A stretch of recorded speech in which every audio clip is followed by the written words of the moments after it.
আমাদের গল্প আপনাদের ভালো লেগে থাকলে আমাদের ইউটিউব চ্যানেলটিকে সাবস্ক্রাইব করবেন এবং সবার প্রথমে নতুন ভিডিওর আপডেট পেতে বেল আইকনটিকে ক্লিক করতে ভুলবেন না।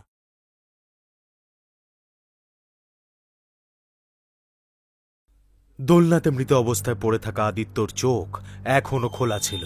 অন্যদিকে অশ্বিনী আর বাকি ফ্যামিলির লোক জানতই না যে আদিত্য মৃত্যুর কোলে ঢলে পড়েছে। দুপুরবেলাতে অশ্বিনী কিচেনে খাবার বানাচ্ছিল, ঠিক তখনইও রাহুল কারোর সাথে কথা বলছে সেই আওয়াজ পেল। আমি 10 পর্যন্ত গুনবো, তারপরে কিন্তু আমি তোমাকে খুঁজতে শুরু করব, ঠিক আছে? রাহুল কার সাথে খেলছে? 1 2 3 4 5। রাহুল ওর চোখের উপর থেকে হালকা করে হাত সরিয়ে দেখতে পেল যে রজনী স্টোর রুমের দিকে গেছে আর মানসী কিচেনের ভিতরে গেছে। এবার হলো পুরো দোষ, আমি আসছি। তখনই অশ্বিনী দেখল যে রাহুল কিচেনের ভিতরে গেল আর ফ্রিজ খুলতে শুরু করলো। রাহুল, তুমি এখানে কি করছো বাবা? ফ্রিজে তোমার কি দরকার? তখনই রাহুলের নিজের প্রমিসের কথা মনে পড়ল। ও মানসীর ব্যাপারে কাউকে কিচ্ছু বলতে পারবে না।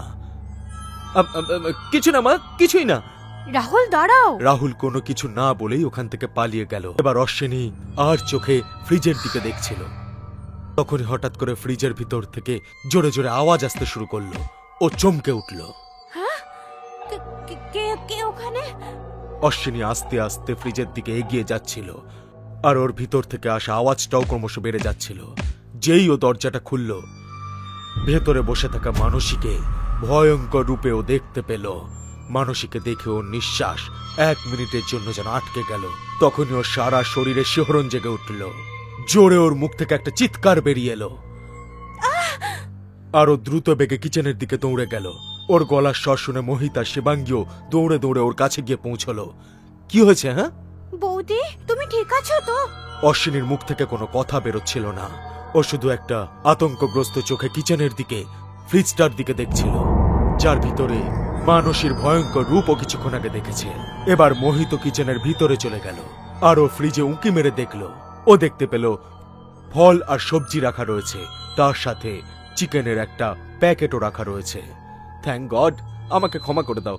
আমি তোমাকে না জিজ্ঞেস করে ফ্রিজে চিকেন রেখে দিয়েছিলাম, এটা জানার পরও যে তুমি ভেজ খাও। কি হলো বৌদি, তুমিও না চিকেন দেখে এত ভয় পেয়ে যায় কেউ? তুমি এমন ভাবে চিৎকার করলে ঠিক মনে হলো যেন ভূত দেখেছো। মোহিত, আমি চিকেন না।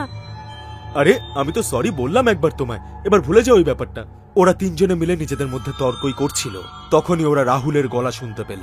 না, তোমরা চিটিং করছো, এভাবে খেলা যাবে না। এটা তো রাহুলের গলা। ও আবার কার সাথে কথা বলছে? ওরা তিনজনে রাহুলের কাছে পৌঁছে দেখতে পেল রাহুল ক্যারাম বোর্ডের সামনে একা বসে আছে আর একটা চাকু ওর পাশেই পড়ে রয়েছে। রাহুল, তুই এক্ষুনি কার সাথে কথা বলছিলি? আর এই চাকুটা তোর কাছে কি করে এলো? রাহুলের ঠিক সামনেই মানসী আর রজনী বসে আছে, কিন্তু তবুও ও নিজের প্রমিস ভাঙল না আর চুপচাপ থাকলো। রাহুল, এসব কি মজা হচ্ছে? মা কত ভয় পেয়ে গেছে দেখ। রাহুল যেন বাবার কথা কিছুই শুনতে পাচ্ছিল না। ও মানসী আর রজনীর চোখের দিকে অবাক হয়ে তাকিয়েছিল। ওদের দুজনের চোখ লাল হয়ে জলজল করছিল আর ওরা দুজন হঠাৎ ধুঁয়ো হয়ে রাহুলের শরীরের ভিতরে প্রবেশ করে গেল। রাহুল, কতক্ষণ চুপ করে থাকবি? বলছিস না কেন? রাহুল এক ঝটকায় ওর বাবার দিকে তাকালো আর গলা থেকে ও 3খানা আওয়াজ একসাথে বের করলো। তোমাদের প্রবলেমটা কি রাহুলকে নিয়ে? রাহুল তো আমার সাথে এখন খেলছে নাকি? বারবার কেন আমাদের ডিস্টার্ব করো? রাহুলের এরকম ভয়ঙ্কর গলার আওয়াজ শুনে ওরা তিনজন অবাক হয়ে গেল আর ওর লাল জলজল করা চোখ দেখে ভীষণই ভয়ঙ্কর মনে হচ্ছিল। মোহিতর চোখের দিকে তাকিয়েছিল।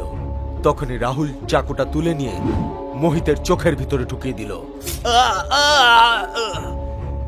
এটা দেখে সবাই চিৎকার করে উঠল। চাকুর অর্ধেক ভাগ পুরোপুরি ওর চোখের ভিতরে ঢুকে গেছিল আর একটা চোখ বাইরে বেরিয়ে মাটিতে পড়েছিল। রাহুল ওই চোখটা মাটি থেকে তুলে নিয়ে মুখের ভেতর ঢুকিয়ে চিবোতে শুরু করলো। এটা দেখে সবার রক্ত হিম হয়ে গেল। অশ্বিনীর কাছে এই দৃশ্য ভীষণই ভয়ঙ্কর ছিল। একদিকে ওর স্বামী আর অন্যদিকে ওর সন্তান। ও বুঝতে পারছিল না যে কি করবে। ও মোহিতকে গাড়িতে বসিয়ে ওকে নিয়ে হসপিটালে পৌঁছে গেল। ডাক্তাররা মোহিতকে অপারেশন থিয়েটারে নিয়ে গেল। অশ্বিনী আর শিবাঙ্গী অপারেশন থিয়েটারের বাইরেই দাঁড়িয়ে থাকলো। শিবাঙ্গী, আমাকে রাহুলকে বাঁচাতে হবে। তুমি এখানেই থাকো, আমি ওর কাছে যাচ্ছি। ঠিক আছে বৌদি, তুমি খেয়াল রেখো নিজে।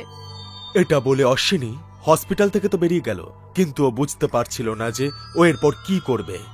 শেষমেশ ও এই সিদ্ধান্তে পৌঁছল যে নিশ্চয়ই এইসবের পিছনে কোনো ভূত প্রেতের চক্কর রয়েছে। কিন্তু সেই আত্মারা কারা আর এরকম কাজ কেন করছে, এই প্রশ্ন ওকে একজন তান্ত্রিকের কাছে নিয়ে আসলো। তোমরা কোকিলা গ্রামে বাড়ি কেনার আগে সেই বাড়ির ব্যাপারে খোঁজ খবর নিয়েছিলে কি? এই বিষয়ে তো আমরা অনেক আগেই জানতে পেরেছি, কিন্তু মোহিত তো একদম ভূতপ্রেত বিশ্বাস করে না। বিশ্বাস না করলেও যেটা আছে সেটা উধাও হয়ে যায় না। বাবা, আমার ঘরে খুব বিপদ, আপনি তাড়াতাড়ি বলুন আমি এখন কি করতে পারি, আর আমার রাহুল কি করে বাঁচবে। 100 বছর আগের ঘটনা। এই গ্রাম জনবসতি পূর্ণ ছিল। একদিন একটা লোক যার নাম ছিল মহেশ, ওর বিয়ের পরে ওর একটা মেয়ে সন্তান জন্মেছিল। এটা শুনে ওর খুব খারাপ লেগেছিল, কিন্তু একটা মেয়ে ছিল বলে সে কোনো ভুল পদক্ষেপ নেয়নি। কিন্তু তারপরে ওর দ্বিতীয় সন্তান যখন হলো সেটাও মেয়ে হলো। এবারও সে চুপ করেছিল, কিন্তু তৃতীয়বার এবারও ওর মেয়ে হলো।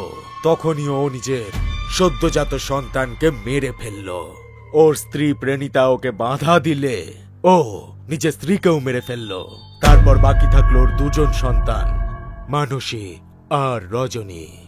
ও ওদের দুজনকেও শেষ করে দিল। কিন্তু গ্রামবাসীরা কেউ এর বিরোধিতা করল না। মেয়েদের লালন পালন, তাদের পড়াশোনা আর বিয়ের খরচা অনেক বেশি হয়ে যায়। এই চিন্তাই মাথাতে রেখে পুরো কোকিলা গ্রামে লোকজনদের এই ব্যাপারটা সঠিক বলে মনে হতে থাকলো। এইভাবেই এবার যেই বাড়িতেই মেয়ে জন্মাতে শুরু করলো ওরা তাদেরকেই শেষ করতে শুরু করলো। কিন্তু একদিন অমাবস্যার রাতে এমন হলো যে ওই দুই বাচ্চার আত্মা গ্রামে ঘুরতে শুরু করলো আর এখানকার পুরুষদেরকে শেষ করতে শুরু করলো। ওরা দুজনে প্রায় অর্ধেক গ্রাম শেষ করে দিয়েছিল। বাকি যারা ছিল তারা যে যার বাড়ি খালি করে চলে গেল। পুরো গ্রাম শ্মশান হয়ে গেল। তার মানে হলো যে ওই দুটো বাচ্চার আত্মাই এই সময় রাহুলের শরীরে রয়েছে, আর ওরা ওকে। এতটা বলে অশ্বিনী আর কোনো কথা মুখ থেকে বলতে পারল না। সেই তান্ত্রিক অশ্বিনীর সাথে কোকিলা গ্রামে গেলেন আর সেই বাড়ির বাইরে নিজের যজ্ঞ শুরু করলেন। তুমি ভেতরে যেতে পারো, রাহুলকে বাইরে নিয়ে এসো, ততক্ষণ আমি আমার যজ্ঞ শুরু করছি। এইটা শুনে অশ্বিনী বাড়ির ভিতরে চলে গেল। প্রণীতা, তোমার আত্মা যদি আমার কথা শুনতে পায় তাহলে আমার কাছে এসো। তোমার সাথে আমি সমব্যথী, আমি তোমার কোনো ক্ষতি করব না। এটা বলে বাবা যজ্ঞকুণ্ডে আহুতি দিলেন। অশ্বিনী আস্তে আস্তে রাহুলের ঘরের দিকে এগোতে শুরু করলো। ওর কানে সেই দুটো বাচ্চার আওয়াজ আসতে শুরু করলো। ও যেই দরজাটা খুলে দেখলো রাহুল মাটিতে বসে কাঁচা কাঁচা মাংস চিবোচ্ছে। রাহুল, বাবা আমার কথা শোনো। আবার এসে গেছিস তুই? একে এখানেই রেখে যা, এখন এ আমাদের। ওকে মেরে আমরাও একে আমাদের সাথে করে নিয়ে যাব। অদ্ভুত আওয়াজে হাসতে হাসতে বাড়ির ছাদে চলে গেল।